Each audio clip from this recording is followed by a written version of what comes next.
All right. We are live, so hello everybody watching at home. I am Joker Fett, as you know, because you're watching this on my channel, and if you didn't know my name, then I have no clue how you got here, really. But today I am joined by Tony, aka DarthPhoenix619. Hello, everyone. Great to do And, another live stream with you, Logan. yeah, great to have you on. And The Force is with Jesse. Hey guys, how are you all? Thanks for watching. If you are watching, yeah. Yeah, it's actually the first time I believe I've had you on a live show on my channel. And that, the recording of the live show just popped up in my headset, so I was just completely thrown off. I'm monitoring the comments, but, so yeah, if you're watching us at home, say hey in the comments. Feel free to ask us stuff. We're just going to be going down a list of various news topics to discuss. So, yeah. As I need to find stuff again. Again, this is pretty spontaneous live show. Not a whole lot of planning goes into it. But anyway. All right. So, the first thing, well, Jesse, I know Tony. He was on us on the live show with myself and JCC 2224 last week, and we talked about Guardians of the Galaxy. Have you seen Guardians of the Galaxy? I have. It blew my mind. I want to see it again. I saw it again last week. It was just such a fun movie. Even my girlfriend, she's not big on the Marvel stuff. She likes it. She likes what she sees. She went home and her mind was spinning at just how good it was. She loved Rocket and Groot, and yeah, it was just the perfect fun movie, I think. So yeah, very very excited to see that again. Hopefully soon. Well, that's good to hear. And like I said, we talked about it. That was pretty much the entire topic of the live show last week, and we discussed it. So we can do a little bit talking on Guardians here in the beginning. And I was just thinking, and this is something I brought up last week, that I think that maybe more people will like Guardians of the Galaxy that don't typically go for superhero films, because it is like a lot of similarities can be drawn to like Star Wars with the space action adventure comedy aspects and stuff. So glad to hear that everybody here enjoyed it. It seems to be pretty popular. Yeah, I saw it again last weekend for the second time, and I took my nephew, who's 11 years old, and he loved it. He just fell in love with the film, and I liked it even more watching it the second time, and I'm finally gaining an idea of what I like more. I know we talked about it last week, Logan, whether I like the Avengers more or Guardians of the Galaxy. Yeah. Starting to get an idea which one I kind of like a little bit more. But definitely, worthwhile watching again. So I thought we'd kick the show off then, since we did discuss Guardians of the Galaxy so much last week, to kick it off with some more Guardians of the Galaxy, obviously. And I actually have a news story here from fresh out of Los Angeles, and by fresh I mean several days old now. But so apparently at a children's hospital in LA, they had a special screening of Guardians of the Galaxy for the patients there. And guess who shows up in full costume and hangs out with the kids? Chris Pratt, Star-Lord himself. So I just thought this was really, really awesome. So what do you guys think?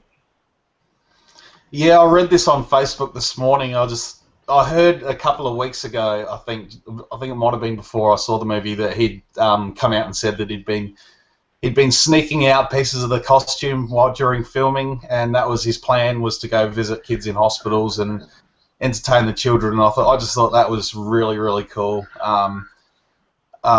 So yeah, wasn't surprised at all to hear it. He's doing it the right way, which is fantastic. I wasn't aware that he was. I mean, I heard about the whole him taking pieces of the costume. I wasn't sure for what reason. So it's news to me, and yeah, it's fantastic. I mean, the guy is really embracing the character of Star-Lord, and he's going with it, and he's giving fans what they want. He's giving the people out there more Star-Lord, and he's living it up. I mean, it's obvious that he enjoys the character, and he enjoyed the film. You know, being in the film and being part of that film. So that's just great to see. Totally cool. Yeah, because I mean, I've like heard of like stuff like this where like a celebrity visits a kid in the hospital as like a part of the Make-A-Wish Foundation or something, but rarely do you hear like a celebrity doing it out of their own will. You know, I mean, he did it without anybody asking, really. I mean, it's quite awesome. So. Yeah, it sort of reminded me a bit of what Christian Bale did all those shootings that happened with the cinema when Dark Knight Rises was released, and Christian Bale showed up a few days later or something to show his respects, and I just thought it just puts him in a good light, really. Just it does. They're not there to make the money and feed off the money that they're making these movies. They really are invested in what they're doing and stuff like that. So it was really good to hear. So. Yeah. And, he's being very. I'm sorry to interrupt, Logan. I was just thinking. He's just a very likable person. I mean, he really is. Just not to everyone in general, kids, you know, us guys, the ladies love him. He's my wife's current man crush right now, and he's just. I mean, he's really just a likable person. Definitely, and it says even here, actually, that one of the kids at the hospital recognized him as the voice of Emmett from the Lego Movie, which is actually a movie I just watched quite recently. So I was actually I can understand where she's coming from here, and he actually recreated like scenes from the movie with her with little Legos and stuff. So it's a really touching story, I think. It's really great. I really love it when, the celebrities, they recognize their celebrity status and they give back to people with it, So let's see if I can screen share it real quick, a couple pictures from that, so people have an idea on what this is all about. So here's the article. This is actually kind of my go-to geek news website. It's called Blaster. And you'll be seeing it quite a lot in this live show. But so here's a little picture. There's Chris Pratt, and he's letting one of the kids try on his the coat, the Star-Lord coat. And then scrolling down here is him playing Legos with the kid that recognized him as Emmett from the Lego Movie. So again, very touching story. So I don't think there's really anything that we can further say about that. So I guess I'm going to the next story here. Let's see if I can get to it. Might as well continue on with something else, Guardians of the Galaxy related. Something that I know a lot of people have been wanting. People that aren't even collectors have wanted this collectible. And that is, let's see if I can picture what I think I know what it is. Yeah, ooh. And I just saw a picture of it recently.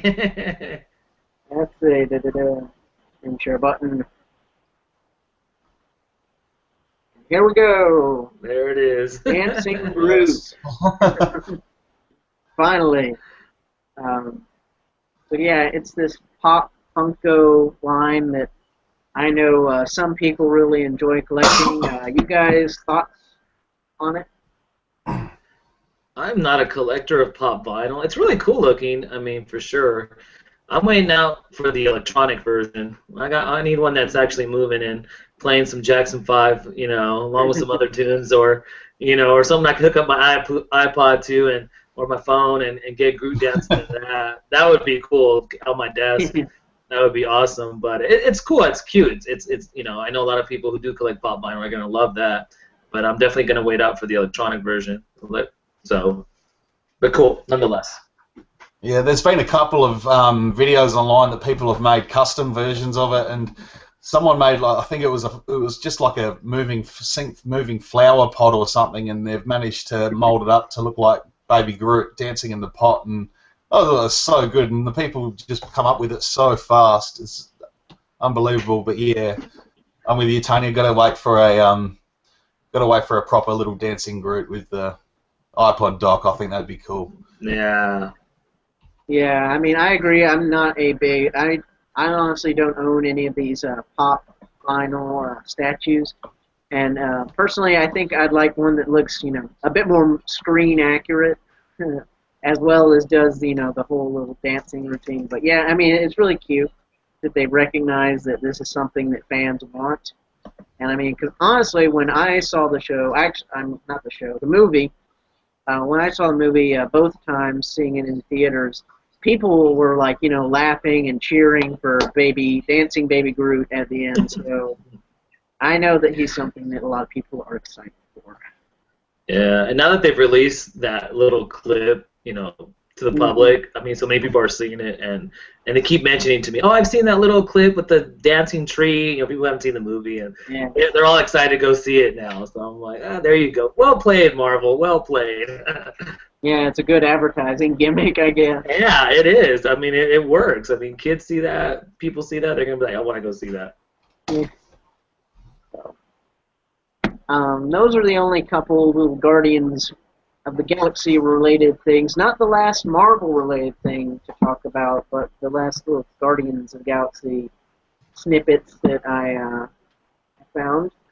But on to the next big Marvel thing.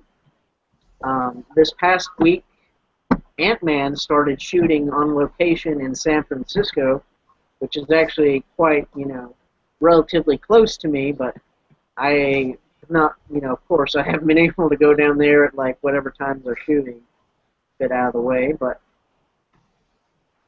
yeah, so some pictures have been popping up from the set, if I can put it up.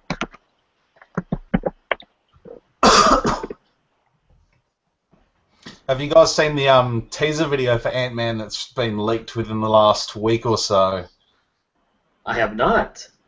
Oh, There is a small clip of him, almost like in a I don't know how to describe the room, but there's an elevator at the end of the hallway and a couple of guys, and he basically makes his way past these guys and leaves them laying on the floor in the process. But yeah, it's been filmed on a handheld camera or phone or something like that, and that's sort of spreading around. So yeah, check it out afterwards. It's just Ant-Man teaser or something like that. There's a little clip, little half-a-minute clip or something. So.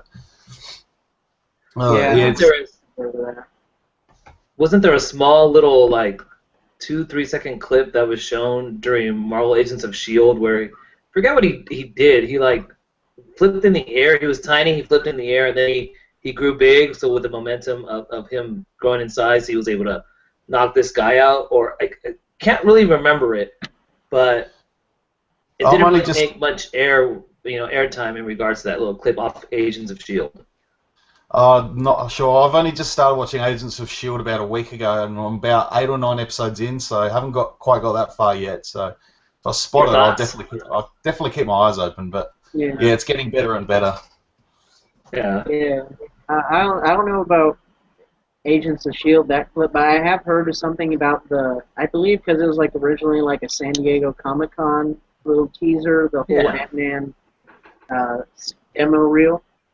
Yeah, I mean, it sounds cool, and let's see, I'm going to screen share here real quick. Here's the first picture of Paul Rudd in the movie as, I believe, Scott Reed, because Michael Douglas is playing Hank Pym, the original Ant-Man, but Scott Reed is the second Ant-Man, and he'll be the one donning the suit in the movie, but obviously he's not in the suit right now. This is just, kind of a generic pose here, but obviously Golden Gate Bridge in the background. So. Oh, there it is. So, what your guys' opinions are on it? Is this movie coming out? Oh, what does it say there? July 17. So that's just after Avengers: Age of Ultron. So I don't know. I kind of expected to see Ant-Man beforehand in the whole wondering whether he'd have any sort of involvement in the creation of Ultron or whatever. Yeah, not sure, but obviously a bit after, so I completely keep forgetting about Ant-Man, and I'm still kind of a bit bummed knowing that we're only getting one movie next year, so... Yeah, I mean, that's also something that's been kind of, I thought, just kind of weird about it as well, since, you know, they have Ant-Man coming out in the same year as Avengers Age of Ultron, but he's not going to be creating Ultron, which is kind of, could be argued to be his biggest contribution to the Avengers, is creating one of its worst foes. So I don't know, it just seems like he's kind of taking away a big thing of the character. Because I believe that, and this is, don't quote me on this because I'm not sure how true this will be, but I think they're saying that Tony Stark is the one that's going to create Ultron in the new one, which I guess if you're not going to have Hank Pym, it makes sense. Yeah, that's the rumor. I mean, of course, they got to go with the biggest Marvel character in creating this villain and working off that story. But yeah, I'm with Jesse. I think Ant-Man should have been released right before the Avengers. I think he should have created Ultron, and then that would have been a great tie-in to the Avengers too. You know, I'm hoping that we get the Wasp. I really like Wasp. I mean, it almost seems like we can't have Wasp without. I mean, if we're having Hank Pym, I mean, they were thinking that there was a rumor that I think that the character is going to be in the film, but whether it becomes the Wasp is you don't know yet. I forget the name of the actress, Evangeline Lilly or something like that. Yes. Yeah, and people are saying she might be the daughter of Hank Pym or something like that instead of the wife, and so I'm kind of hoping for some Wasp. You know, it just seems like it would be needed. I mean, Ant-Man, he's not my favorite character. I mean, it almost seems kind of weird that they decided to go with Ant-Man as a solo Marvel movie, but you know, Marvel has definitely not disappointed. So we'll see. Yeah, that's actually you bringing up Evangeline Lilly, and that's actually something that I wanted to touch upon because actually she just obviously they're filming the movie right now, so she actually Instagrammed, is that a term nowadays? But on Instagram she posted a picture of her hair, which I know that doesn't sound very exciting, but Janet Pym is kind of known for a very signature-looking hair, and it seems like, you know, she's keeping the 1960s retro-looking, almost bowl cut type hair. So that's, you know, something kind of Ant-Man related. So, and they have a comparison picture right here to Wasp in the so you know, I think that hopefully we'll see Wasp in the movie, but I don't know. And like you said, also it would have been a great tie-in to the Avengers. I mean, I just, you know, think if it was released before Avengers, that could have been our post-credit scene was, you know, Ultron activating or something, you know, or turning bad. So, because I just watched Avengers Earth's Mightiest Heroes Season 1, and they do a similar kind of thing in that where Hank Pym, to stop a threat to the Avengers, he programs Ultron. He programs violence into Ultron, and then, like, a few episodes later, like, Ultron just turns on him because he realizes that humanity is part of the problem. So that, you know, that could have been how we lead into Avengers. And along with Avengers, I mean, there's also that little teaser we got of the Vision. So whether or not, you know, I'm assuming we're going to see him in the film somehow or another, but it'd be interesting to see how they do his origin, whether he's going to be some sort of like prototype to Ultron or some sort of different model, or what they're going to do with that character. So I'm looking forward to what they do with the Vision as well. Yeah. I think. Huh? Sorry, I think Age of Ultron is just going to be full on. It's going to be jam packed with information. I hope it's not an information overload in terms of how they're going to set up these characters. That's why I sort of thought Ant-Man had come first to sort of set up Ultron, but I guess Ant-Man's going to be the first film of Phase 3. So, yeah, we'll see what happens there, but I don't know. Ultron, they're going to have Scarlet Witch and Quicksilver coming in, and yeah, there's a lot of setting up to do with these characters, so yeah, I'm sure it'll be fantastic, but yeah, There's a lot of new content to take in terms of these new characters. Yeah, and I think just kind of going back and talking about it as well, that kind of what lends credence to the rumor that Tony Stark will be creating Ultron is that the actor who plays or does the voice of Jarvis in the previous Marvel movies has been actually cast as the Vision. They've actually, announced that he's going to be the same guy. So, is Jarvis going to be the Vision now? I don't. Or are they just going to coincidentally have the same voice? I don't know. So, who does his voice? Is it anyone particularly he's famous? been in a few live action roles that I remember him from. Okay. I'd have to look up his name now, but yeah. Yeah, More I can't likely think the of it. Vision would be CGI, I'm thinking. Maybe a CGI character since he's an Probably like android. stop motion, I'd imagine. Maybe, yeah, definitely. So, yeah, I don't know who plays the Vision. He's How would you know comments, Logan?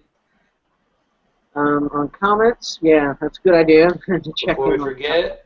Yeah, I mean, yeah, it seems like no questions thus far. Everybody's just saying, hey. NG Chris, who stuck with us the entire live show last week, all 3 hours of it, he was tuned in. So shout out to you, Chris. Also, we got Rabbit Hammer, Steve, who is a frequent viewer and friend here on YouTube. So, hey, Steve, how are you doing? So yeah, pretty much everybody's just saying hey at the moment. Yeah, we got some viewers. Yeah, we're sitting pretty on 6 viewers right now. So All right. okay, and I've looked it up, and let me screen share it real quick.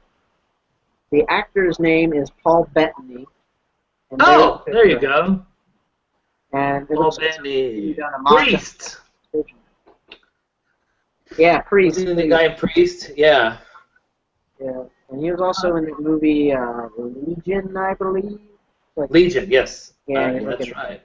name. Yeah, he would be good for the character if they decided to use his likeness, Yeah. And I mean, also, since, Vision and Scarlet Witch are in the same movie, are we going to possibly see an introduction to their comic book romance? Yeah, they're an item. Yeah. The weirdest romance in all of Marvel, but Yeah. he's an android, right? No, not. Yeah, he's an android. So. Yeah. Yeah. An android and a mentally unstable mutant who is the daughter of Magneto. Who's the daughter of Magneto, who will never be revealed as the Magneto's daughter. Yeah, because of copyright. Yay. Yeah, you gotta love it. Now, I have a question. I have a question for you guys. Now, is there a particular Marvel character that you would like to see become a film? Because with the rumors now that Black Panther and Miss Marvel are probably going to happen, is there a character that you guys would like to see on screen, either maybe in a future Avengers film or in a solo film? That is a very good question. If you've ever thought about it. Yeah, I haven't thought about that, to be honest, but yeah, very good question. I'd have to think about it a little bit. And were you going to say something, Jesse, like about the whole Scarlet Witch copyright thing? Thank you. Oh, I was just saying it's a bummer that they can't. It frustrates me that all the licenses are so spread out. They can't just join everything together. It's definitely BS.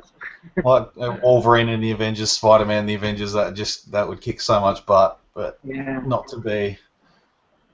Yeah, but with what Tony said about the whole Marvel character I'd like to see, well, I think it's pretty much been confirmed now that there is going to be a Doctor Strange movie. Yes. Personally, I have a soft spot for Doctor Strange. I haven't read a whole lot of his comics, but I've enjoyed some of his other appearances in other mediums. Like, for instance, if any of you guys played the game Marvel Ultimate Alliance. No, I haven't. That's a fun game. I played it. Yeah, it's a great game. Yeah, so he shows up for a bit in there as well. It just, briefly to anybody watching at home that's not aware of what the game's all about. It's pretty much, it's kind of like your ultimate, you need to save the Marvel Universe story because Doctor Doom and the Masters of Evil they're stealing power and stealing these artifacts. And You gotta stop them. Of course, it escalates and plot twists happen, but you get to like create your own ultimate superhero team that that you've dreamt up for years. You can have Wolverine and Doctor Strange and Black Panther all on the same team and stuff. But so yeah, he shows up for a bit in that game, and I thought he was really cool in that. And I've just enjoyed him. He and that animated film that came out several years ago, I like that as well. Yeah, he's a pretty cool character. I liked him in the Marvel vs. Capcom game, the third one. Yeah. It was pretty cool to see his powers and what he can do, And in regards to what I would like to see, a lot of the characters I want to see are from the X-Men universe, so I guess they would be in Fox's hands. Yeah. In the 90s. I know I would like to see Cable and X-Force and some of those characters show up. And in regards to Marvel, they've hinted at it, but of course nothing's been moved ahead. But Moon Knight, he's just a really cool-looking character. His design and the fact that he would bring a darker tone Marvel movie. It would be just a lot darker, and they could bring in some supernatural kind of elements, and that'd be cool to see. Moon Knight would definitely be one of my top favorites. Yeah, I mean, what you said right there. Yeah, I didn't even really think about it, about what X-Men characters I'd like to see. Because in my mind, I kind of like distance the two of Marvel, and then other Marvel. Other Marvel. I don't even include Sony in that anymore because I've just been so disappointed with the Spider-Man flicks that's like, Sony's not even on my radar. Yeah. But yeah, so definitely, I think that with the huge success of superhero films over the past few years, we're going to see a movie get made of pretty much every character we've ever wanted to see get made. Like somewhere along the road, they're going to make them. So that's all. And before we move on from the comments, Rabbit Hammer says that he'd like to see some Iron Fist. Which, actually, I think that we are, because last I heard, they were going to do a Heroes for Hire Netflix show, I believe, something like that. They're doing 4 different shows on Netflix. They're going to air at different times. So it's Luke Cage, Iron Fist, Daredevil, and Jessica Jones, I think her name is. Yeah. And then after all 4 of those shows aired, they would do a Heroes for Hire show. I can't remember if it was a show or a movie with all 4 of the characters. So whether or not we'll get to see on the big screen, who knows? I think it would be kind of cool, especially if the shows hit it off and get that big budget and do a cool Heroes for Hire movie.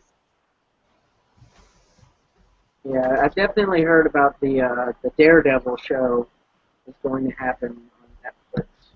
It's pretty awesome. And, it's actually Go ahead, Logan. I was just going to say that I actually have an article that kind of talks about that, but we'll get there when we get there. So, any other remarks about the Heroes for Hire? Yeah, I mean, I'd be open to seeing it. I think that I haven't read a whole lot of Luke Cage and Iron Fist. What I know primarily of Luke Cage comes from the New Avengers comic series that I used to read. But yeah, so I think it's going to be pretty cool. Yeah, they've been around forever. Luke Cage will be interesting because I don't know. There was always talks of that being teased in the first Thor, and that's the guy that fought Thor in the mud, and so that'll be interesting to see whether they can link that up with it. So yeah, maybe he'll be an agent of S.H.I.E.L.D. or something. Well, I guess spoilers, that'd be a bit harder to make him tie him to S.H.I.E.L.D. now. But. Yeah. They are getting. I don't know if you saw the news. They're going to have another Marvel hero in the Marvel Agents of S.H.I.E.L.D. show. Oh yeah, I saw that. So they're going to introduce Mockingbird. Right? Yeah, Mockingbird. Yes. Who I don't know too much about. I think she was with Hawkeye or somebody else. That's all I know. And she fights with the Astromystics. That's all I know. I have her figure. That's all I know. But people were excited about that. It's the girl from G.I. Joe. Adrienne Palicki, or I can't remember how to pronounce her last name. Gorgeous woman. Was she? Yeah, she would have made a good Wonder Woman. That failed TV pilot that never happened.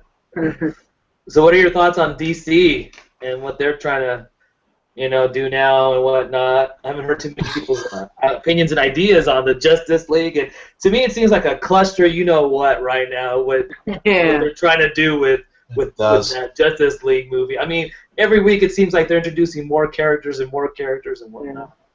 And they're still not going to change what you guys think.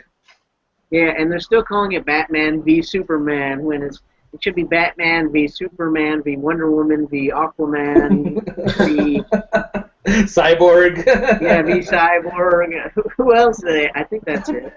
I wouldn't be surprised if there's another person in there. Exactly. We call it Justice League infighting. Yeah. So pretty much the entire movie is just going to be the Thor versus Iron Man fight in the forest scene from Avengers. And you gotta think the movie's still 2 years away, and they've already announced like 5, 6 different characters. Oh. What do you think, Jesse? Oh, I don't know. I feel like they're trying too hard here. I really do. I'm throwing all my money at Marvel at the moment, and I don't know. I thought it was like a cool idea to bring Batman in and do all that, but I don't know. It just feels like they're just trying to get this Justice League together, and I don't know. It just feels like they're trying too hard. That's all I can say, really. I'll still go and see it and see what I think, and I like the Superman movie, Man of Steel. I did like that, but yeah, I don't know. It just feels like they're trying too hard. Yeah. But I don't know. I think DC are doing a great job at winning over audiences with their animated movies. I think most of them are fantastic. So I don't know. I think they should just stick with what works, and I don't know. We'll see in time, I guess. But and their shows, their television animated shows. I mean, DC's definitely got that edge over Marvel. And when you said you throw your money at Marvel, I mean, just think about what just recently happened with Batman, with DC moving the date of Batman versus Superman to March. I mean, it's the best decision, but when you think about it, Marvel got them. They got the one up on them. And this is Captain America. It's a staring contest in DC Blink. So they can say what they want to say, but in the long run, I mean, Marvel won. They played chicken and so. And honestly, kind of like I want to ask a question to everybody here. Honest answer: if they had not moved the date and Captain America 3 and Man of Steel 2 / Justice League -1, if they were still coming out on the same day, which one would you see? I know which one I would see. And that would definitely be Captain America 3. Just gotta say, I would go Captain America 3 over it. Yeah, I'll second that. I'd do the same. Definitely. I mean, no question about it. I would definitely do Captain America 3 as well. I love the Winter Soldier. It was fantastic. And I wasn't a big fan of the Dark Knight trilogy. I'm not a big fan of what Warner Brothers did with Batman. And I haven't even seen Superman yet, so just no interest. And so, yeah, definitely Captain America 3. So, yeah. Marvel, they just got it going. I think, Warner Brothers is just kind of trying to play catch-up now with Marvel. Marvel did it right. I mean, they started slow, and they built up that momentum, and they got us to the point we are now. And DC just, Warner Brothers, DC, they just were too late. They just, they were like, wow, look at all this money Marvel's making. Let's go ahead and push this out to everyone. They definitely did it the right way.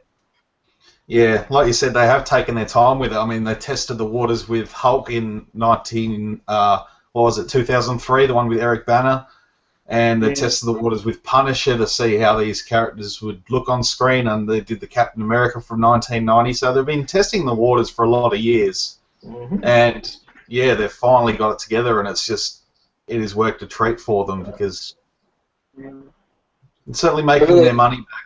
I wouldn't cry at that sort of money. That's just ridiculous money. Yeah, I really think they really hit it off with the X-Men films and even Blade, because I love Blade. I think Blade, he's such a low profile character, but those movies are fantastic. I even enjoyed the third one, but the first and the second one, those are like, I mean, they're one of the first few comic book movies that actually worked, in my opinion. You know, I think Blade was a great character, and they did a really good job with that franchise back in. I don't even remember when it was released.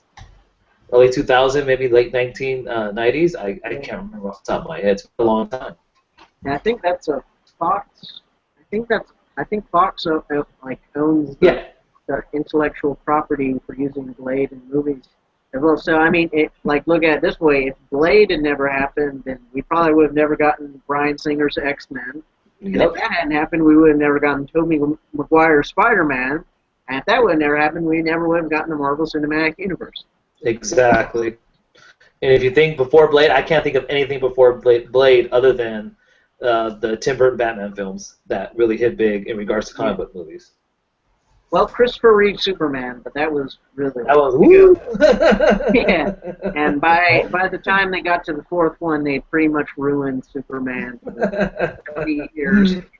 I think Superman was before my time, if I'm not mistaken. I mean, I think I'm the oldest guy on here, and I think that was way before I was born, too. I don't know. 70s? 70s or 80s?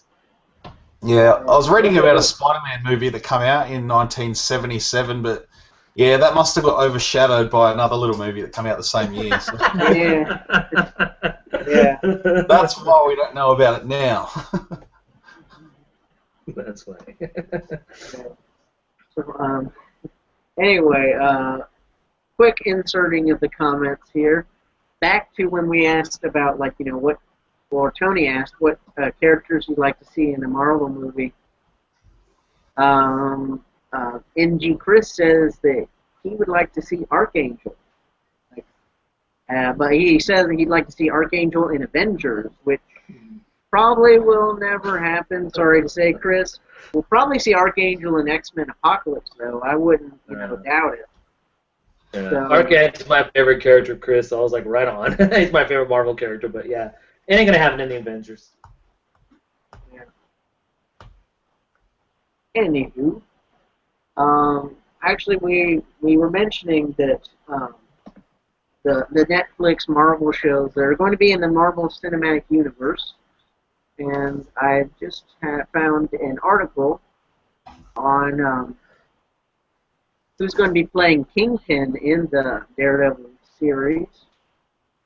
That's going to be, I think this was announced a while ago, but this is just, kind of added information to it. And it's going to be an actor by the name of Vincent D'Onofrio, who is famous for Law and Order.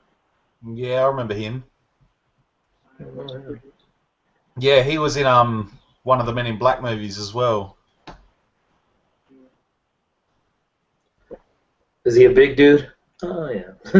He looks big now, but yeah, he wasn't back in, I think it was Men in Black 1. He was, I can't remember. It's been a while since he was the cockroach alien, right? Yeah. Was he the cockroach alien? Yeah. And he had the loose skin. Wow, that looks nothing like him. Yeah, and he was in Law and Order Criminal Intent, I think it was, quite a few years ago now. For like a decade. Oh, yeah. The longest running show of all time, Law and Order. Law and Order. Never seen it. Yeah. He'll make an interesting Kingpin. He looks like he's a lot bigger than he was. So. Yeah, he's got the ball head going on already, so... Yeah. And, and the whole article is just a recent interview he was in. Pretty much just, being very cryptic about the future of it, but he's kind of hinting at that the first few Netflix series is just the beginning. That, Marvel's planning more future. So I don't know. Who knows what that could mean in terms hopefully of movies. I mean, are we going to get more obscure, small-time characters in their own TV shows? I mean, they're getting pretty obscure to begin with. I mean, Jessica Jones. I mean, that's the character that doesn't have a lot of popularity or fame, and other than she married Luke Cage in the comic books, I mean, that's pretty much it. So for her to get her own Netflix series, I mean, in Marvel we trust, so hopefully they'll come through for us, but they're really getting down to some of those low tier characters. Yeah, I agree. Yeah. Definitely, I think that it's kind of like a dilemma that Marvel has to face. I mean, there's been like rumors around that they planned move films until like 2028 or something crazy like that. Like they have a plan of what movies they're going to do. But I mean, there's only so many characters in the Marvel universe, especially only so many characters that they actually own the rights to. So to clarify, does Marvel only own characters that are not part of the X-Men universe and Spider-Man universe? So they're pretty much any Fantastic Four, no Fantastic Four. Fantastic Four, okay. They just recently got Daredevil back, which is going to be the Netflix show. Yeah. They don't have the Punisher. I don't think they've got the Punisher. Unless they come out with another Punisher movie in a certain amount of time, they're still not going to have the license to Punisher. Because I think that was Legendary Films, I believe. Okay. And then they got Ghost Rider back, if I'm not mistaken. Did they? I hope so. Yeah. Because I'm pretty sure they did. I kind of find like a guilty pleasure type level in the first Ghost Rider movie, but the second one, it's just I didn't really care for it. I would like for Ghost Rider to not be played by Nicolas Cage, because I think Nicolas Cage, it kind of takes away from the seriousness of the character. He's got that rep, Nicolas Cage. Yeah. I mean, I'm with you. I did enjoy the first one. The second one, I thought they had a better villain, the dude. Yeah, it was forgettable. I haven't seen the second one yet, but I've just bought both of them on Blu-ray off of eBay for about $6 or $7 each, so I'll definitely be watching them. So. Yeah, they're guilty pleasures. That's in Australian money, Australian dollars. So it's really cheap for all of us American viewers. Yeah. Yeah, it's not too much of a difference, right, Jesse? The dollar and the Australian one, is it?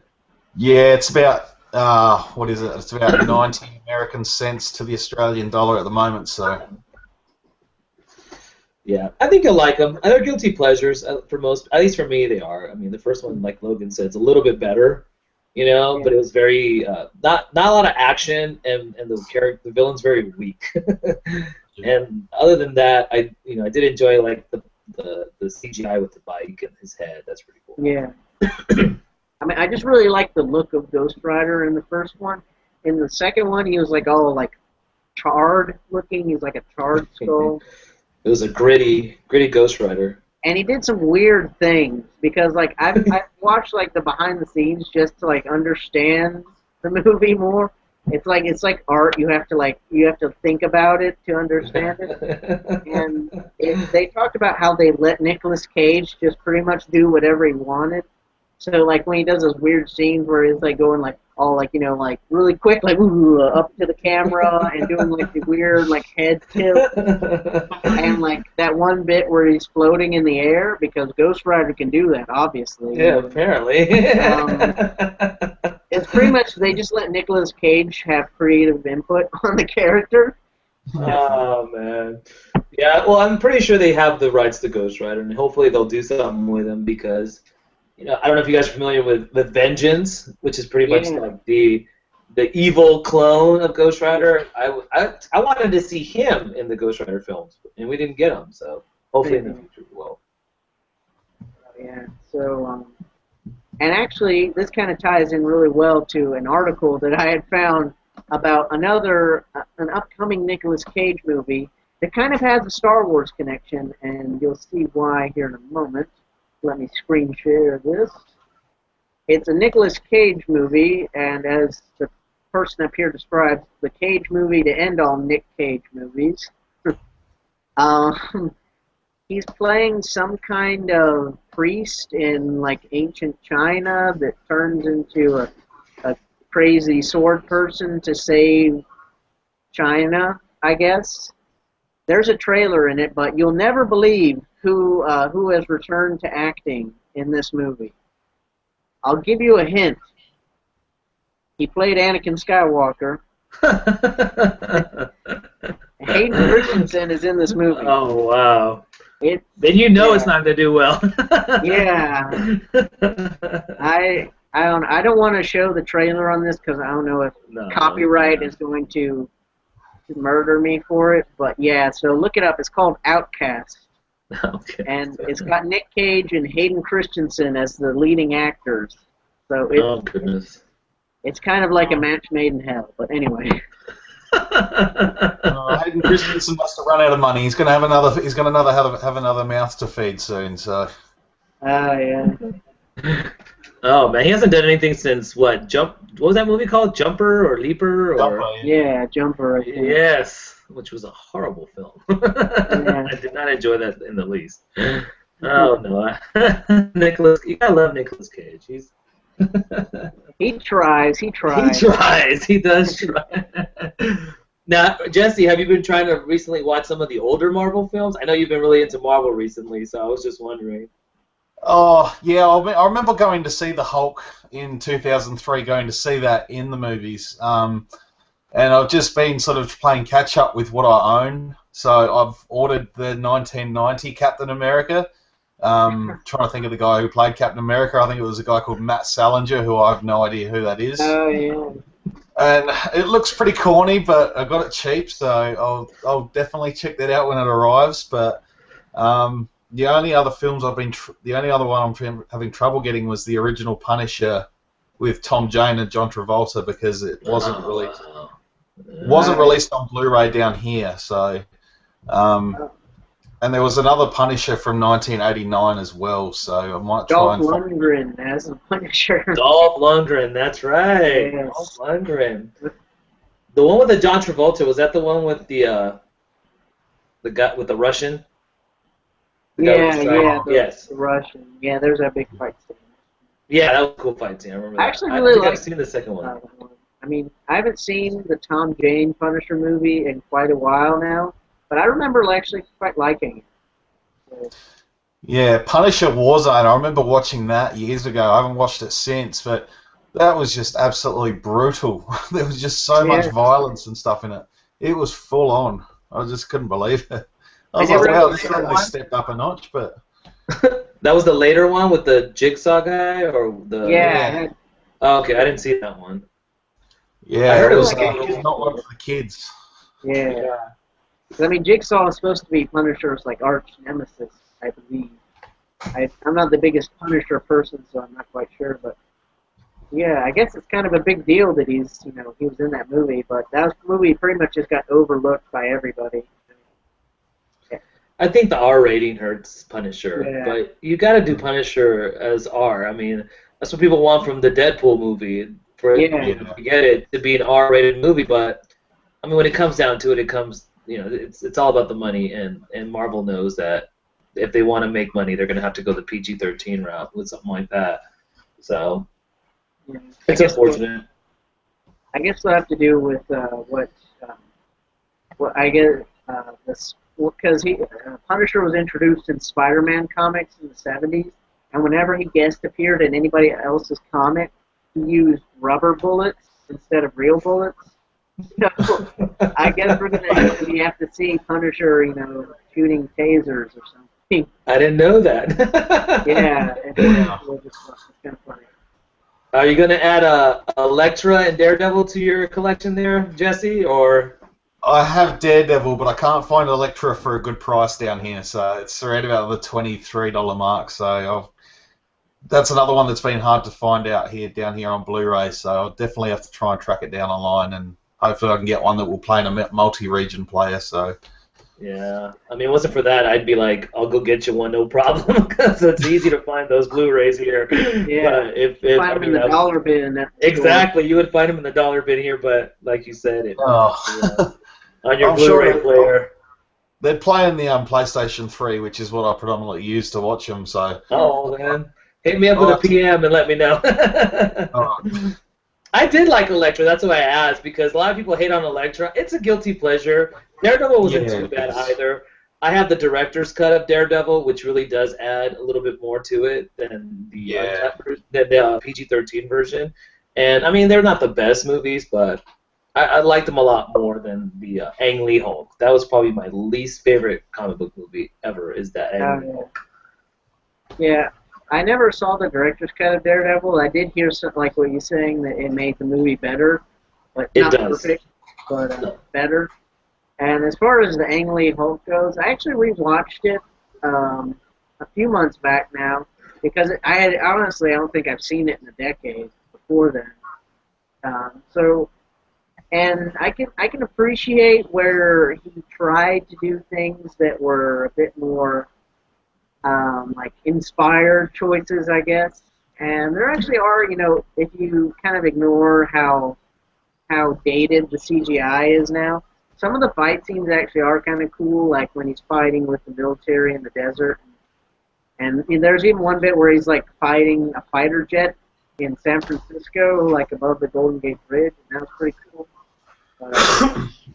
Yeah, so I don't know. I guess I'm a bit more forgiving of Ang Lee Hulk, but the whole father subplot, and didn't care for that, to be honest. And the villain, I guess it's supposed to be some sort of absorbing man or whatever they went with. I just should have been Abomination. Just that's why I like the Incredible Hulk 10 times more than the other one. Yeah, that Incredible Hulk is much better. I will admit that. Oh yeah. Yeah, I just wish they could grow on the Hulk thing and maybe go into the whole Thunderbolts sort of. With Red Hulk and stuff. I think that would be cool, but yeah, it doesn't seem like Marvel want to go down the Hulk road too heavily. Yeah, I think actually what I read like a while back was that Marvel was actually expecting the Incredible Hulk to do better than Iron Man, but it was like the complete opposite scenario where the Incredible Hulk didn't do that good, and Iron Man did fantastic. And that's why we got Iron Man 2 a couple years later. But they never made Hulk into a franchise because the CGI is expensive, and if they can't make a whole lot of money off of it, then they won't. So yeah, unfortunate. I mean, it's I guess just due to the fact that the Hulk just has a stronger fan base due to the television show, the Ang Lee film. That was probably the reasoning behind thinking that it would do better than Iron Man because we hadn't seen Iron Man in anything prior to the film other than some old cartoons. So I can understand the reasoning, but a lot of people want to see the Hulk because Mark Ruffalo, he did an amazing job, and people really want to see the Planet Hulk or the World War Hulk. But I mean that's money because it would be a lot of CGI, like you said, Logan. It would definitely be a very expensive film to make. Yeah, because I actually even read that the Avengers, this huge big budget movie, Joss Whedon wanted more Hulk in it, but he couldn't because he had maxed out his CGI budget with the Hulk. So, but he's actually gone on record saying that there will be more Hulk in the Avengers 2. So. Yeah. And Hulkbuster, you gotta love that. Yeah, the concept art we've seen of it. That's gonna be awesome. So that's, I guess. Then we're going to take a little sojourner into DC Comics, which we already kind of mentioned earlier with the movies. But it'll be interesting hearing your opinion on this, Tony. I mean, it'll be interesting hearing everybody's opinion. But since you've actually said that you're not that big of a fan of the Dark Knight films, well, That's actually, true. And this is actually pretty well timed because Sin City's coming out today. Frank Miller has actually recently made remarks to Playboy magazine that weren't too flattering of the Dark Knight trilogy. So, I'll just read the interview because screen sharing it probably won't be the best way to do it. But so the interviewer says, there's a consensus that Daredevil and Elektra, 2 movies adapted from comics you wrote, were lousy. Do you agree with that opinion? Miller, when people come out with movies about characters I've worked on, I always hate them. I have my own ideas about what the characters are like. I mean, I can't watch a Batman movie. I've seen pieces of them, but I generally think, no, that's not him, and I walk out of the theater before it's over. Playboy interviewer, does that include the Christopher Nolan Batman movies? Miller, it includes all of them. I'm not condemning what he does. I don't even understand it, except that he seems to think he owns the title of Dark Knight. Laugh. He's about 20 years too late for that. It's been used. Like Miller was the first time first person to use the term Dark Knight to describe Batman. Anyway, continuing on with the interview. Interviewer, Nolan's last two Batman movies each grossed more than $1 billion worldwide. Does any of that money make its way to you? Miller, no. If money's owed me, I wouldn't put it on him or any other author.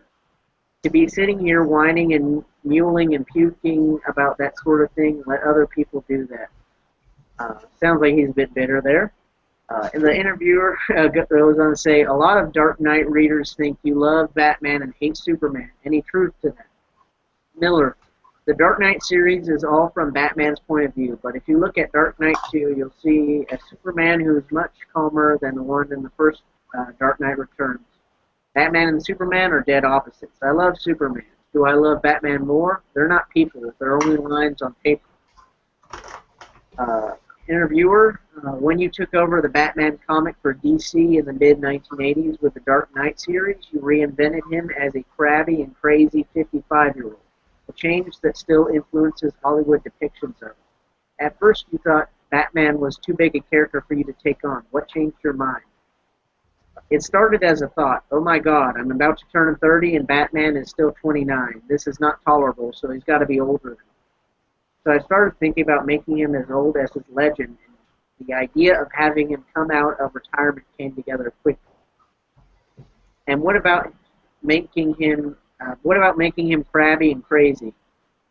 Well, you do get crabbier as you get older, laughs. Also, I never believed that a guy who tortured people and dressed like Dracula was the most pleasant person to have over for dinner. So, anyway, that's just a portion of the interview. The rest of the interview is up online. Get up. So, what do you guys think? Frank Miller, a bit of kind of a controversial opinion. Like many, I guess, comic book authors, kind of like Alan Moore has dissed everything he's written. So, what do you guys think? Like I said, I'm not a fan of the Batman Nolan films. I don't know. I'm too big of a fan of the Tim Burton ones, I guess. That's what I grew up on. But I guess the main reason I don't like him is the fact that it just doesn't seem like Batman to me. It's too, Nolan went for that realistic approach, and Batman, it's a guy in a bad suit. I mean, Batman. He's been depicted so many different ways, and we've seen that Dark Knight version of him. He was just I don't know if it's Christian Bale's acting or whatnot, but there was no appeal to me. The character didn't appeal to me. He seemed very dry. I think the Dark Knight's success has to do more with Heath Ledger and his performance as the Joker. Batman Begins isn't that strong of a film. Not many people gave it much hype when it was first released. And a lot of people were disappointed with the third film. I mean, I totally feel like they butchered Bane. I mean, it's not Bane. It's not the Bane I know in the comic books. So I can understand his disappointment with the films, especially since, he did The Dark Knight. I mean, it was his creation. So for someone to see their creation totally turn into something different, I feel he has a reason to be upset.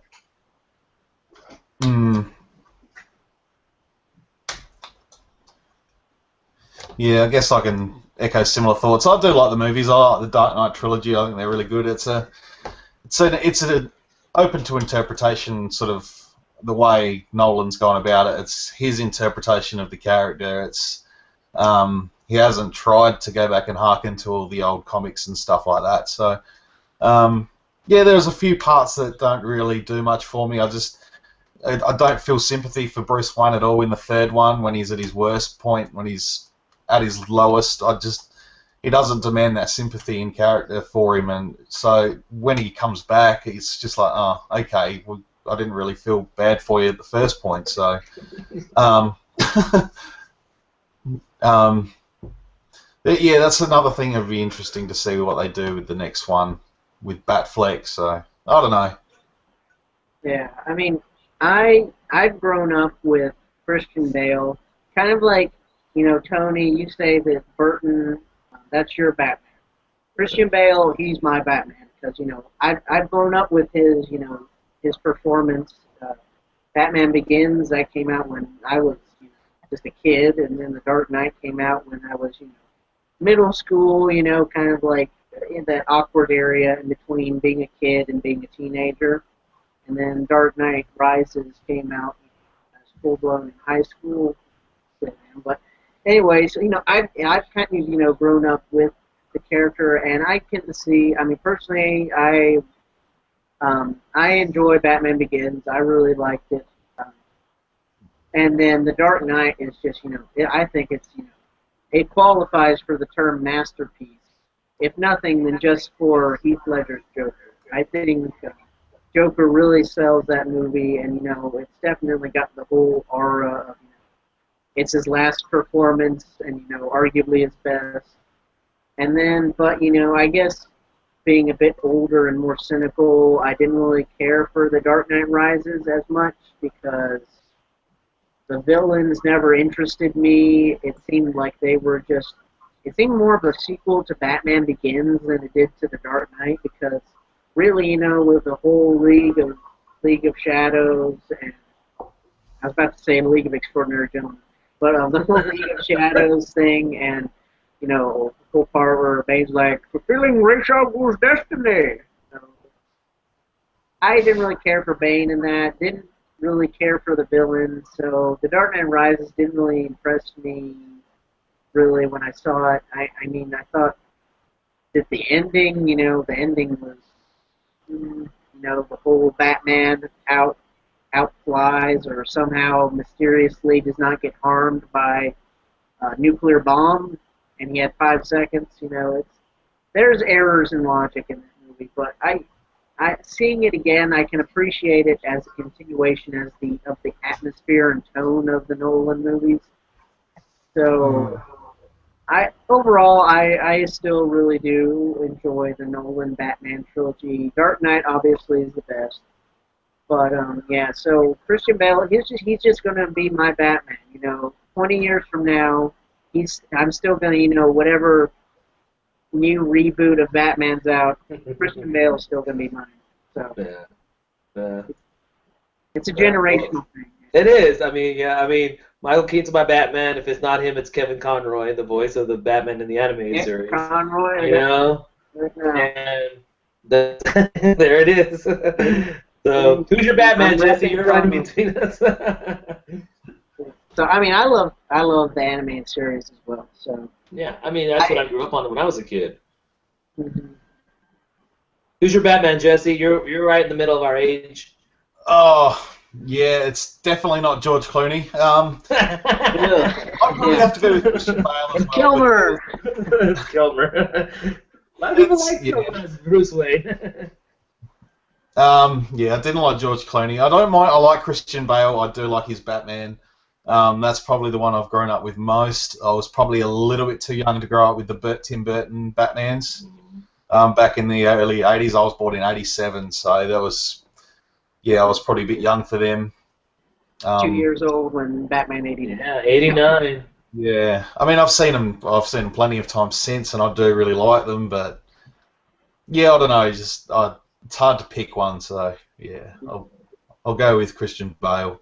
Because that's the one I've seen the most, I guess. But yeah, and just to kind of clarify as well, Tony brought up Kevin Conroy, and in terms, I guess there's kind of like a dichotomy for me. Live action Batman, my Batman's always going to be Christian Bale, but in terms of animation and the voice of Batman, it's always Conroy right here.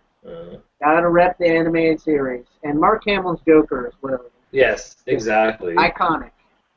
Yeah, I mean, when I think Batman, I think Kevin Conroy. I think of his voice. That's what I think of when I think of Batman, and playing the Batman video games and whatnot, like Arkham. He did a couple of those, and I think he's doing the new one again. Yeah, Arkham. Yeah, I mean that's what, and then he does a lot of the animated films today. I think he did the most recent one. I think he did the Arkham animated one that just was released. Yeah, the Assault on Arkham.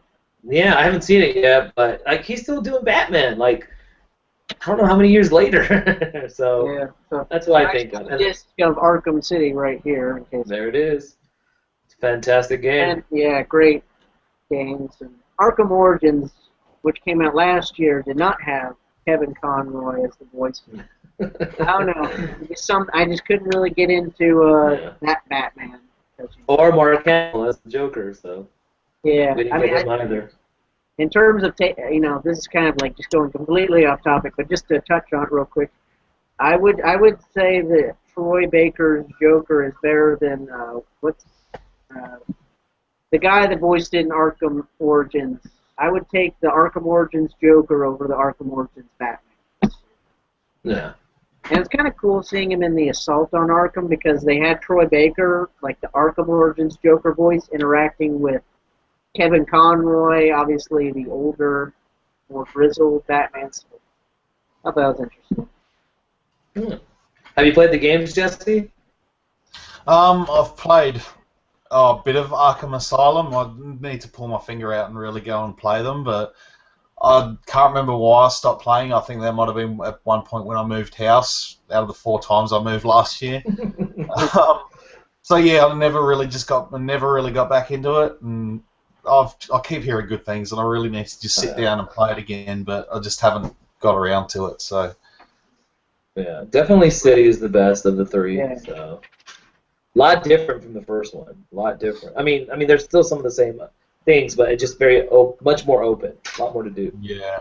In terms of ranking it, I would say the Arkham Asylum is very good. City is great.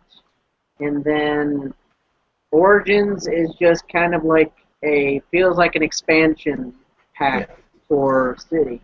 Because it's the same game, like literally just copy and paste, really. Yeah. The gameplay, at least. Story's different, of course. Yeah, cool game, nonetheless, though. Yeah. Is anybody here a fan of the TV show Arrow? Arrow. You know, I tried watching it. I did. I got Netflix. I got Netflix recently because of the Clone Wars, the last episodes. So I got my Netflix, and I was like, all right, what else is on here? And I was like, let me try Arrow. And I watched the first 9 episodes. It did keep me interested, but I don't know if it's the ADD in me. I just needed more action. And I just saw too much WB Party of 5 type drama. Was it Dawson's Creek kind of thing? That's what I saw, and I've heard it gets better, but I don't want to invest the time in watching an hour show until it gets better. Yeah, I want to try again. I watched about the first maybe 3 episodes, and it was disappointing because I'm a big fan of the Green Arrow. I love his origin, and I'm a big Green Arrow fan. He's probably one of my favorite DC heroes. But I just felt like it was turning into too much of a soap opera sort of show, and I was just too much lovey-dovey stuff. I just want more action. Yeah. I mean, of course, it's got to appeal to a broad audience, but not even Katie's less love triangles, more shooting. Yeah, and Katie Cassidy is, in my opinion, one of the most gorgeous women ever, and not even her hotness can keep me that interested in the show. I told my wife, she is my new crush, 'cause she is beautiful, but not even, Your wife has Chris Pratt, and you have Katie. Yeah, and I have Katie Cassidy. That's mine. ECW, whatever they call it. Yeah, you two should just get like fat heads.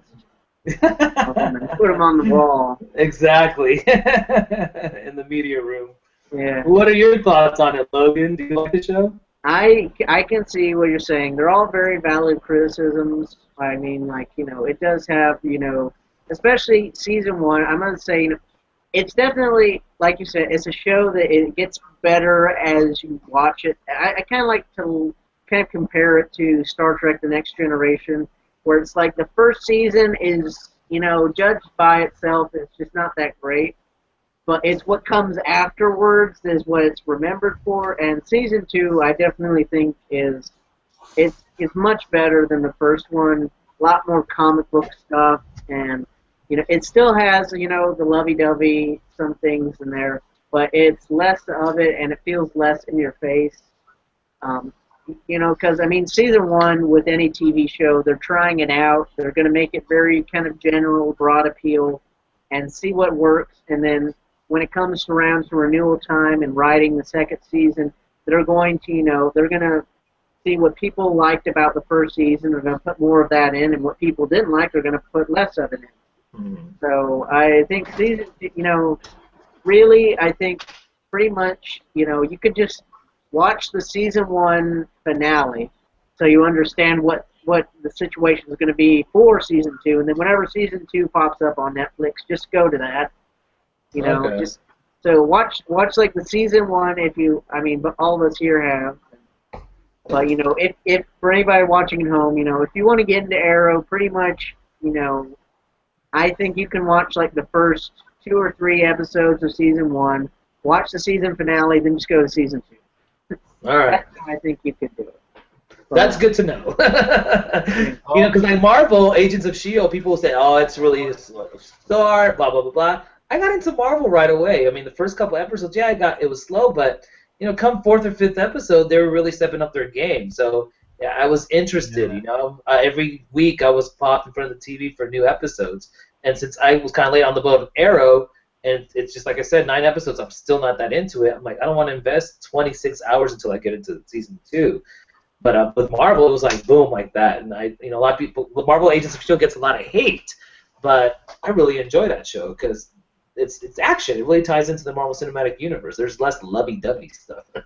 Yeah, I mean, like I said, I've only watched the first maybe 8 or 9 episodes of Agents of S.H.I.E.L.D., and the first couple it kind of feels a little bit villain of the week sort of television, but you get those little nods to the Marvel Cinematic Universe, and there was one episode where they mentioned Barton and Romanoff, and then there was the episode that I watched last night where they find the Asgardian staff, and that's just happened, and that sort of picks up where 4-2 leaves us. So I can sort of see that they're trying to build this in amongst the films, and I understand that the way the season ends, it's sort of the aftermath of the Winter Soldier. So that's what's keeping me going at the moment, and the fact that there are those nods to the Marvel Cinematic Universe, it keeps you hanging in there, whereas if they didn't have that, it might be a little bit harder to sit through. So, but I'm enjoying it, and yeah, I mean, I guess with Arrow, I'd like to give it another shot, and I guess they proved that they can make good TV shows because they did 10 seasons of Smallville, which I sat through. And that did take a little while to get going, but the way that show ended just blew my mind. So, yeah, they can do it properly.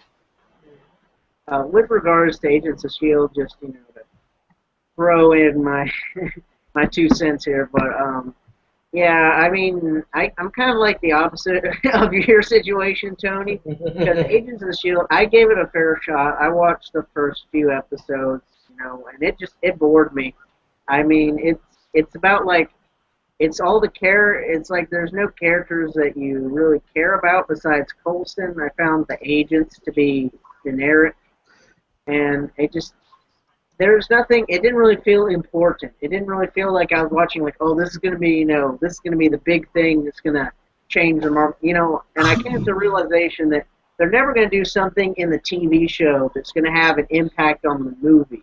They're gonna do stuff in the movies that's gonna have an impact on the TV show, but it's never gonna be the other way around. Yeah. But when they did cross over and have more, I guess, references to the films and to the super characters. Like, I watched the episode that had Lady Sif in it from Thor. Yeah. And I really liked that episode. I watched the next episode, completely boring again. So, yeah. Ultimately, I think that's what it was its downfall for a lot of Marvel fans, because I think a lot of Marvel fans were expecting to see a lot more Marvel tie-ins. And I kind of went into the show thinking kind of the opposite. I'm like, I'm going to treat this as its own show that has a little bit of a connection to the Marvel Cinematic Universe, but I'm not going to expect to see all these Marvel characters in the show. And I think going into with that mindset made me like the show a little bit more. And once it started tying in a little bit more into the Marvel Cinematic Universe, I enjoyed it a lot more. But, a lot of people were expecting to see some superheroes. Like, when the first episode was released, a lot of people thought that was Luke Cage, And then it wasn't. It was some random guy who's now an official Marvel character, but at the time, I think a lot of people, especially Marvel fans, were expecting a lot more tie into the Marvel universe. Mm. That's what I think. Yeah, I mean, Yeah, I mean, like I said, it definitely it seemed to get better. I mean, I didn't watch it regularly, but like I said, I watched the episode with Lady Sif, and I watched a few of the episodes post Winter Soldier, where I don't know, like they started calling it like Agents of Shield. There's like they had like a special name for it, like Yes, I forgot what it was. yeah, Shattered or something, or I don't know. But I'm not going to spoil that for Jesse because no. what happens. But that I think that made it more interesting. Yeah. That whole thing, which I have to be. It's definitely yeah. It's definitely I'm definitely intrigued as to what they're going to do in the second season. Yeah, and I mean it seems like the second season, just like tying back to Arrow, just like Arrow, they get more comic booky in the second season. It looks like Agents of S.H.I.E.L.D. is going to get more comic booky in its second season as well, because like we already mentioned, Mockingbird, and I think, actually, I believe it was mentioned in the comments, and this actually jogged my memory about an article I saw, but I believe that the Absorbing Man is going to be in there. Oh, cool. There's a Hulk villain, so I don't know if I highly doubt that the Hulk is going to show up in Agents of S.H.I.E.L.D. That would just blow their budget through the roof. But yeah, so. What are your thoughts on the Agent Carter show? Oh yeah, Agent Carter. Sorry to butt in, say it, but I watched the Marvel short that they did with Agent Carter. I forget. I think that was on the Iron Man 3 Blu-ray, which.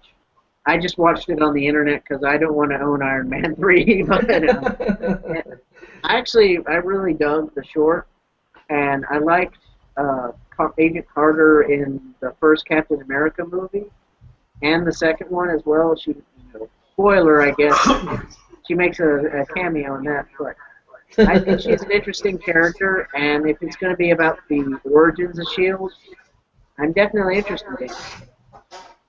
So. What do you guys think? Yeah, I don't know. It's going to be hard for them to keep a long-running show going set in the 50s around this female character that popped up in one of the movies. But I mean, if they can bring Howard Stark into it and have him in it as a sort of, I don't know, a secondary character or a primary character even. I don't know. It'd be interesting, but. Yeah, I'm not sure. Not sure what to think of it yet. I thought it was an odd choice. I mean, I don't know why they decided to do an Agent Carter spinoff. I don't remember her being that popular from Captain America. I didn't see any hype around her, so it just seems like a really odd choice. I mean, I have no investment in the character, so I'll probably give it a try. I just, like Jesse said, I don't see it being too much of an interest. Especially for fanboys, because it's set in the 50s, and we aren't going to get too many Marvel tie-ins. I mean, and she's not a superhero. So, yeah, I mean, I'll watch it. I'll definitely give it a go, but it doesn't seem like something I'm going to get into, though. I mean, from what I've heard, it's going to be like, it's going to start in the mid-season break, Agents of S.H.I.E.L.D., and personally, just from, the idea of it, I'd be more interested in Agent Carter than Agents of S.H.I.E.L.D. because, I've gone record, I'm a sucker for, like, historical settings in movies and stuff. That's why I really like the first Captain America, is because it had this cool fictionalized World War II backdrop. But, yeah, I mean, I think it could definitely be cool. I mean, I don't really know, like, how many of the characters from Captain America are going to show up, because if the guy that's played Howard Stark in the first Captain America, if he's going to be there, or like any of the Howling Commandos, if they're going to show up. So I don't know. I just have to wait and see like what characters they can bring. Yeah.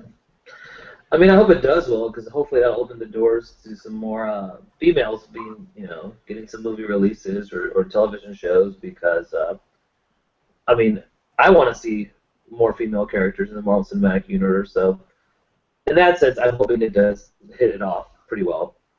Yeah. Yeah, when I think of Agent Carter, I think, well, if they're going to do Agent Carter, why don't they just do a Pepper Potts TV show where it's like a day in the life of Pepper Potts every episode? It's like, how's she going to run the business, and who's this new client she's got to have to deal with? And There you Real go. banter around the water cooler at Stark Industries. Well, at least Agent Carter actually does shoot stuff. Yeah. He is a spy, you know. Or Natalie Portman, you know, pondering Yeah. what that is that. Why not get that on the television Yeah. show? Yeah, I mean, I remember her name in the movie.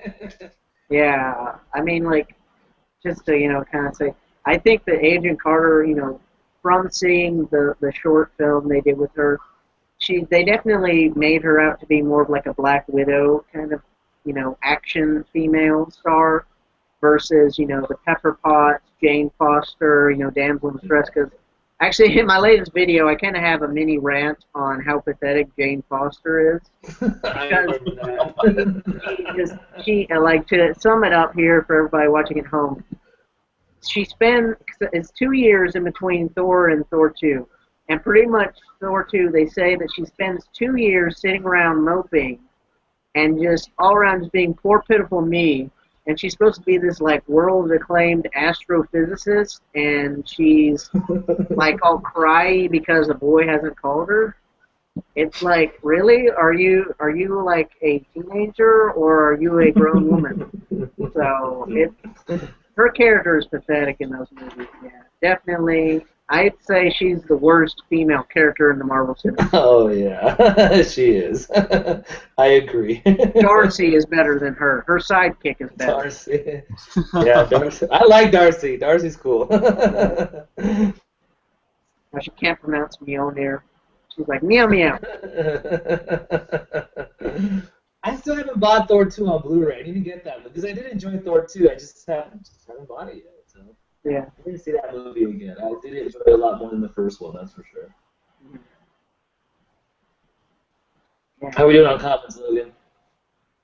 Actually, I think I might have to refresh my page because I haven't seen any new comments for a bit. So, guys watching at home, you know, comment away. We are definitely supporting you guys, commenting and asking us questions and stuff, all of that. Yeah. Let's do a little Star Wars now. Yeah. Deal. Have you guys played the new command game on the iPad? Oh yeah. It's called Star Wars. It just released today. I downloaded it. I haven't played it too much yet. But it's like one of those strategy games, like forget like Civilization or StarCraft type deals. I don't know. I haven't really gotten. Yeah, I mean, I saw the video that you had on the Star Wars YouTube channel, like the trailer for it, and I was just thinking, you know, it just looks like a not as good version as Star Wars Empire at War. Yeah. It's a game I have on my laptop. It's a fantastic game. I think. I haven't played it. Yeah, I think it's probably like, I'd say it's probably the last great Star Wars game, because after that, they kind of, I think LucasArts kind of went a little bit downhill, but yeah, so I mean, it looks like it does a lot of the same things, except for, you know, you probably have to pay 99 cents to buy an upgrade or something. Microtransactions, all that stuff. Jesse, have you seen that or anything? Yeah, I don't know. I think I'll give it a miss. I'll be honest. I spend enough time on the toilet with my iPad as it is, so I don't need to spend any longer in there playing games. My girlfriend, I might end up on the back of a milk carton. So you still in there, Jesse? Oh, I know. Plants vs. Zombies. That's my private time. I was talking to Logan earlier, Jesse, about here in the States at least, they're finally restocking the shelves with some new product. You know, people are finally seeing Stormtroopers. You know, I just ordered one online for a very decent price off Amazon because I was finally around where it didn't sell out. Yeah. So, and they're just restocking now, and I mean, there was pictures today just of the Clone Trooper and the Anakin 6-inch wave is finally hitting stores too. So it's good to see at least, you know, finally we're getting some product on the shelf. Yeah, things are starting to creep out. I went into a Target last weekend and they had the new 3/4 wave with the Yoda and the Dagobah Luke. I got those figures a while ago, but yeah, they're finally starting to creep out, and the new Lego's starting to come out. Me and my girlfriend bought the Phantom little Lego set with Ezra from Rebels. I just got Anakin and the Clone Trooper online. They come in this week, so the Anakin is really cool. Well, they're both great figures, but yeah, things are starting to creep out. I just wish, now that I'm getting hooked on Marvel Legends, I wish some of that would start creeping out, because nowhere stocks Marvel Legends here anymore. It's just, there's one store that I go to, which is like an old collector store that sell all the old Toy Biz ones, but there's just, Toys R Us don't stock them anymore, Target don't stock them anymore. And I just want to get these Guardians of the Galaxy figures now, so, but I can't get them anywhere, so. Yeah, the Guardians of the Galaxy figures are pretty awesome in the States. Yeah, I've got our Marvel Legends collector here. Probably one of the best waves that Hasbro's done since they took over the brand. Yeah. They've been hard to come by, because they were released right before the movie, and I actually ran into the entire wave a couple times before the movie was released. And of course, once the movie was released, you see nothing but Iron Man's clogging the peg. That's pretty much all you see now. I heard a lot of people were disappointed with him, though, because I'm not a Marvel Legends collector. You probably can add more to this, Logan and Jesse, but the joints are gummier than previous Marvel Legends. Like, a lot of people have been complaining about the joints, that they're just not as hard of a plastic as they were before.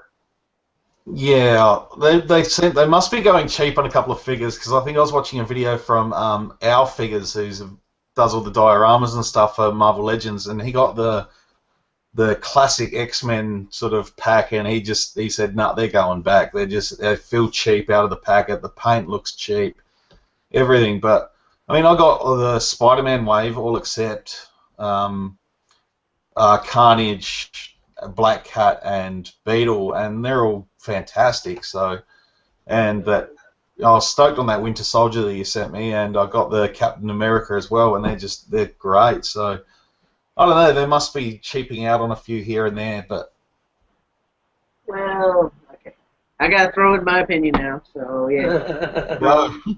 having bought the entirety of the Guardians of the Galaxy wave and the Toys R Us X-Men wave that's just now coming out, I can say that it seems like there's a couple figures out of each wave that the plastic feels like in the joints that they've kind of cheaped out on. Because I think there's those figures that Hasbro just releases as filler figures because they know that people only really care for the Build-A-Figure part, so they just need to get this one out there. Yeah. But they still, I think that a few of them still have a really, really high-quality paint job for Hasbro. Like the Star-Lord figure in Guardians of the Galaxy Wave, I think that one's fantastic. I think it's probably one of the best Marvel Legends I bought this year, up there with like the Winter Soldier and Captain America figure. Groot, the Build-A-Figure, he's great. Rocket Raccoon, though, and Gamora are kind of like the two bum ones in the wave, I think, because those feel like they have the cheap paint job, and just overall not very good. For the X-Men wave, I only have one of the figures on my desk currently, but I have this one figure here, the Cyclops, which is it's really just a, it's a filler figure. The entire body mold is a reuse from previous Cyclopses and other characters, and it's pretty much, it's just there because people need it to get the Jubilee part. So there are filler figures. I'm just going to leave it at that. There are filler figures because Hasbro knows that people are going to buy them all just to get the filler figures. I did, so I guess I'm part of the problem there. But yeah, there you go, Logan. So that's that's kind of mine. But I mean, the joints don't feel like so gummy where they're just like flopping around. They just don't feel as thick or hard.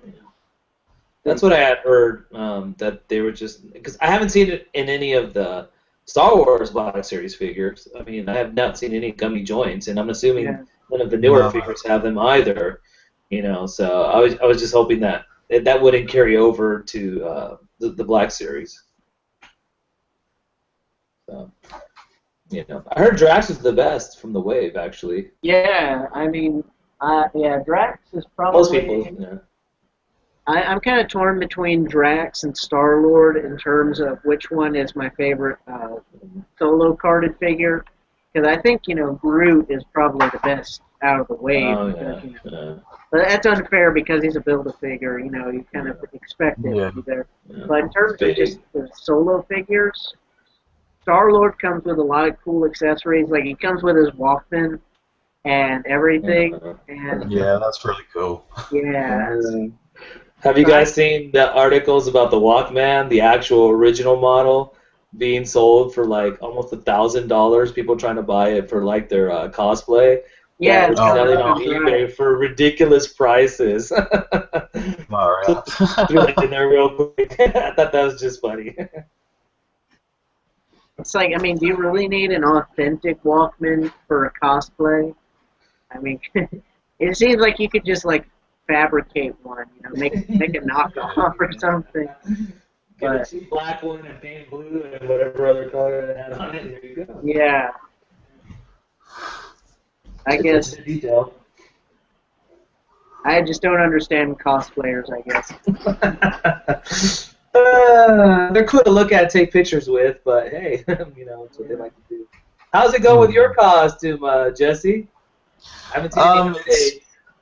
It's on the shelf at the moment. I'm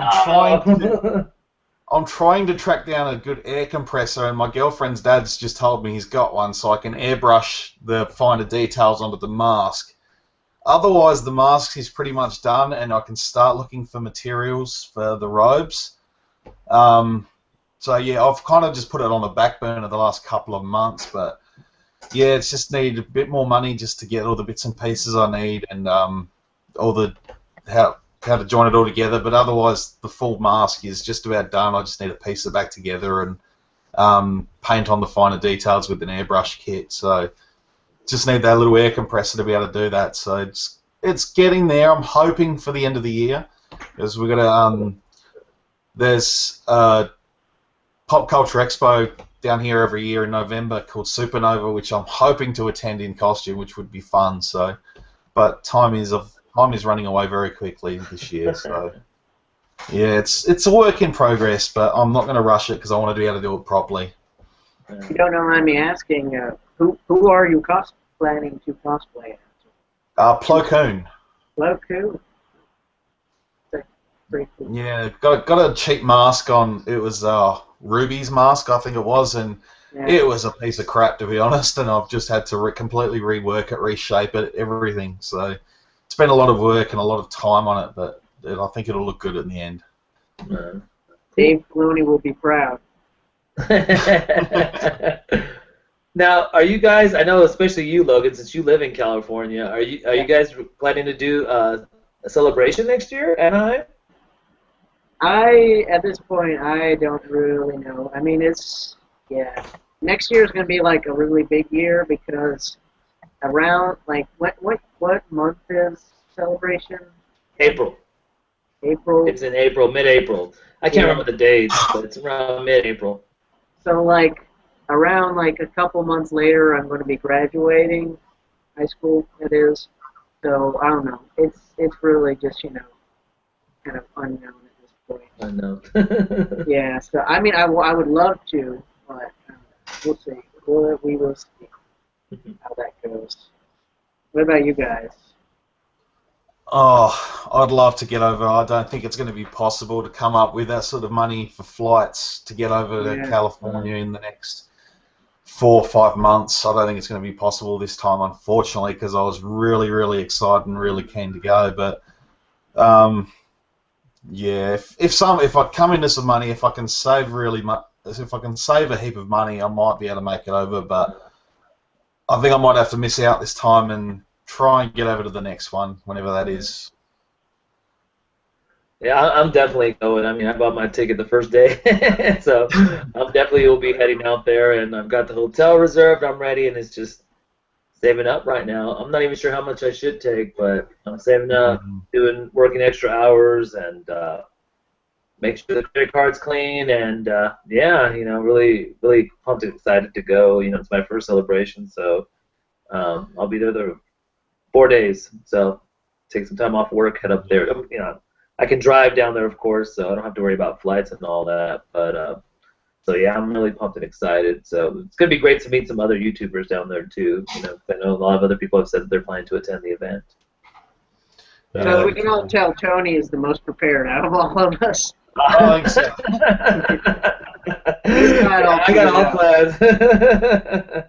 I'm stoked. I could buy a ticket for the 4 days today, but then I've got to come up with somewhere between $2,000 and $3,000 just to fly there and back. So yeah.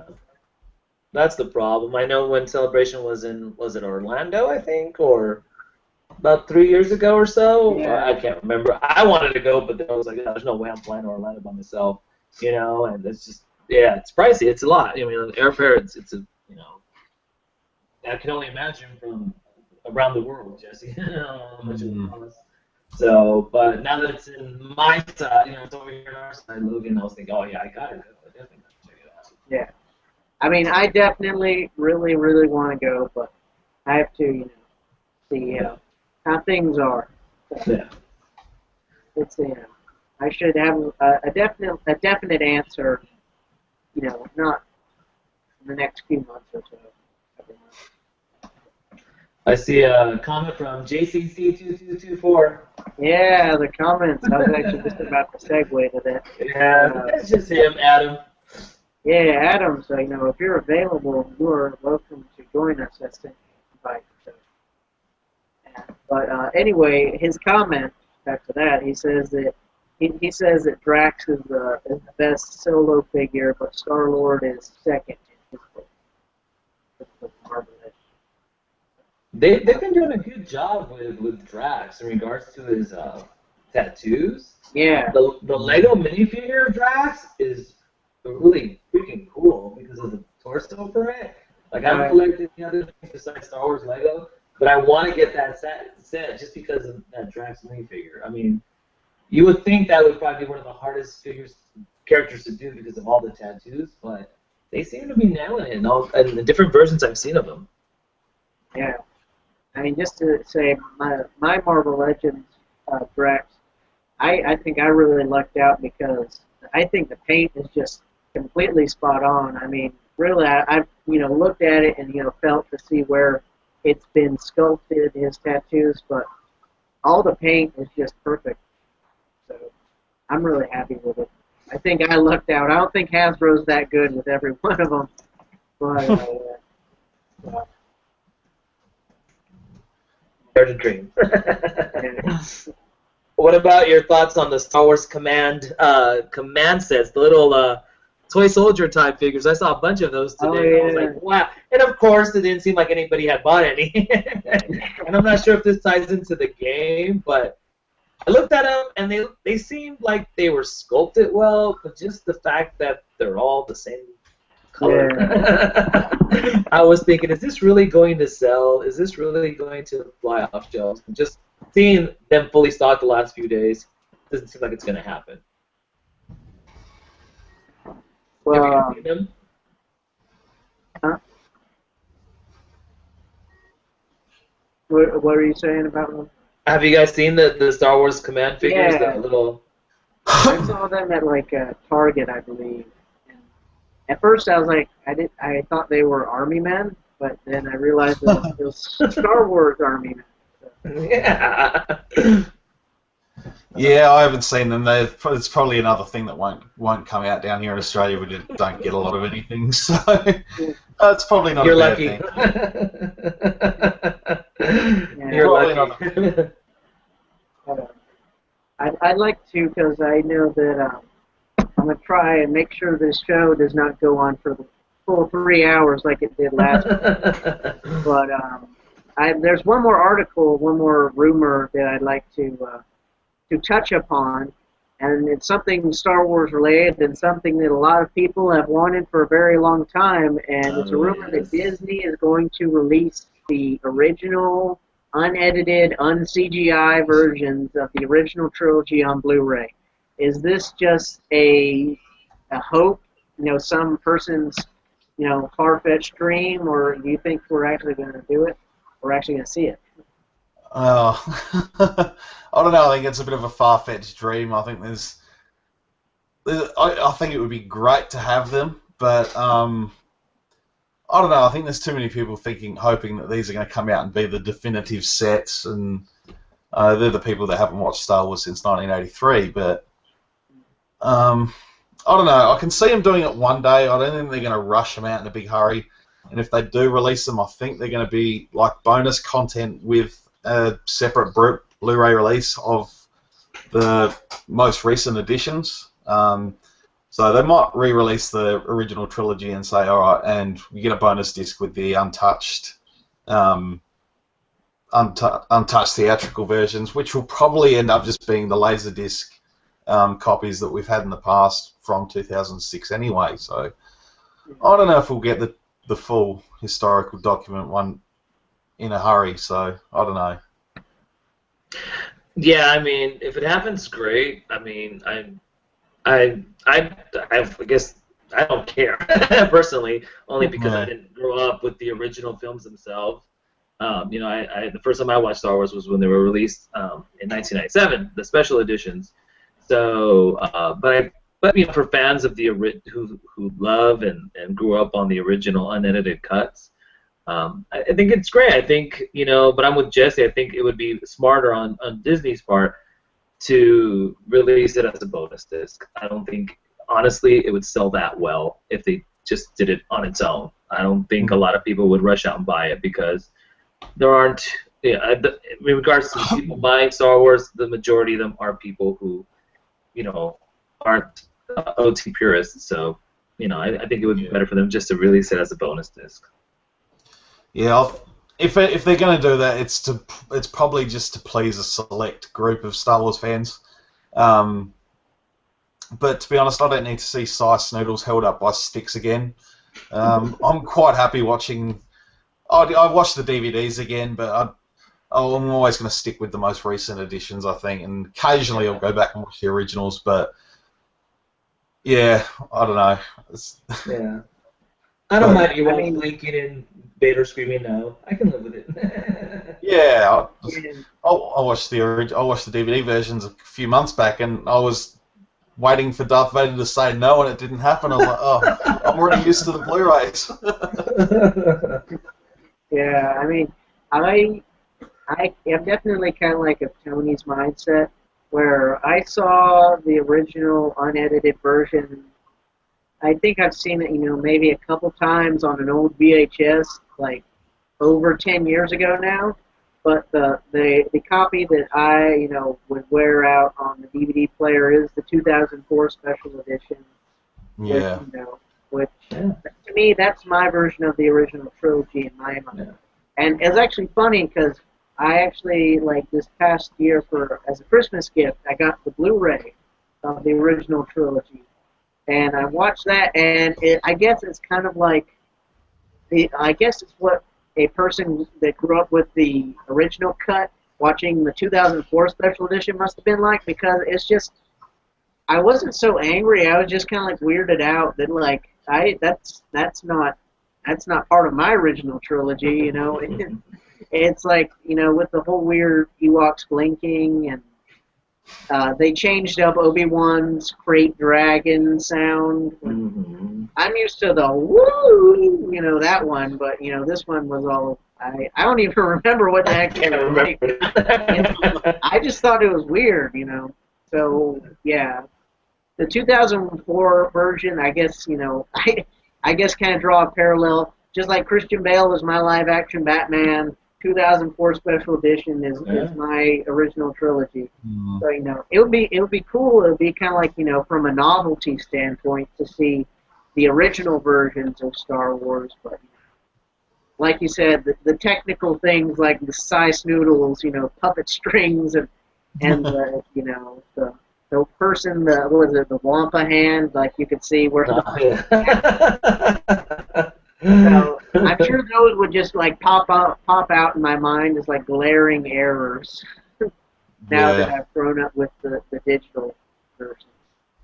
So yeah. Going back to comments real quick.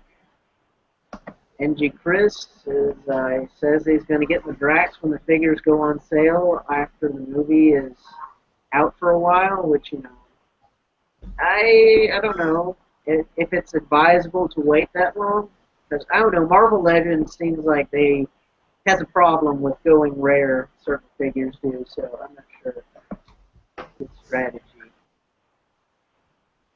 Yeah. And actually looking at the next comment, Adam says that by the time the movie's off the big screen, the figures will probably be even rarer. So yeah, I have to agree with that. I think that if it's not the ones that are in multiples in the case, I think that they're probably going to get hard to find. Yeah. I don't know, maybe we'll just see Hasbro start distributing them a little bit more, like we've seen with the Stormtrooper, and now, finally, after who knows how many months, they'll wise up and start releasing, distributing more cases of those figures. Time will see. Because I've been thinking about getting them myself, only because I like the movie so much, and I don't collect Legends at all. Yeah. And I just enjoy the movie so much that I really kind of want to get them all too, so I can have my Groot as well. And you know, sell off Iron Man and keep the rest. The Nova one looks pretty cool, so Yeah. I'd probably keep that one. But you know, hopefully they'll wise up.